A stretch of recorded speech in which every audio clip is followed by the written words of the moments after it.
Friends, இப்போ நம்ம என் multimeter வந்து ஏதோ ஒரு இடத்துல ஃபால்ட் ஆச்சு. அந்த ஃபால்ட்டை எப்படி சரி பண்ணுறது, இந்த விஷயத்த இப்போ பார்க்கலாம். ஃபர்ஸ்ட் நம்ம என் மல்டிமீட்டர் வந்து கேலிப்ரேஷன் வந்து தப்பாக காட்டுது மெஷர்மெண்ட்டு.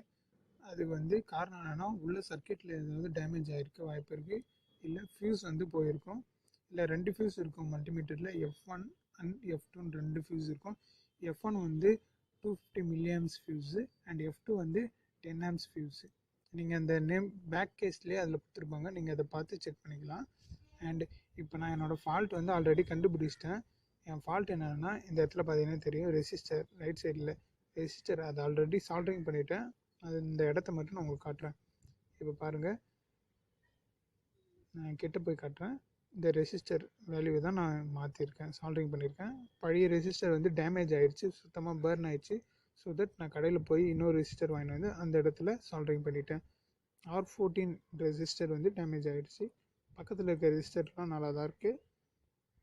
நம்ம கலர் கோட் வச்சு ரெசிஸ்டரோட வேல்யூ என்னன்னு கண்டுபிடிச்சிக்கலாம்.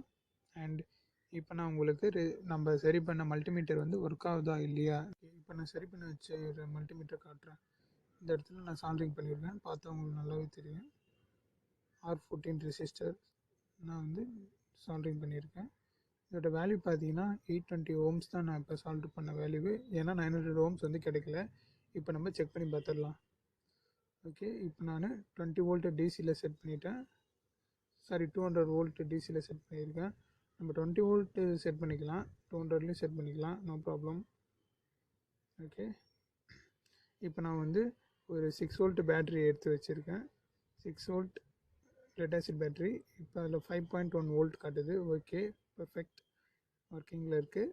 அண்ட் இப்போ ஒரு டிஸ்சார்ஜ் ஆன பேட்ரி நான் ஒன்று எடுக்கிறேன், 9 வோல்ட் பேட்ரி. அதில் வந்து சார்ஜ் இல்லை, ஜஸ்ட் அதில் என்ன வேல்யூ இருக்குதுன்னு பார்க்கலாம். ஒரு 9 வோல்ட் டிஸ்சார்ஜ் ஆன பேட்ரி, ஓல்டு பேட்ரி அது. நம்ம அதோட வேல்யூ மட்டும் பார்த்துக்கலாம். ஓகே, 0.9 வோல்ட் இருக்குது. Okay, it's fine working. Friends, இப்போ நம்ம என்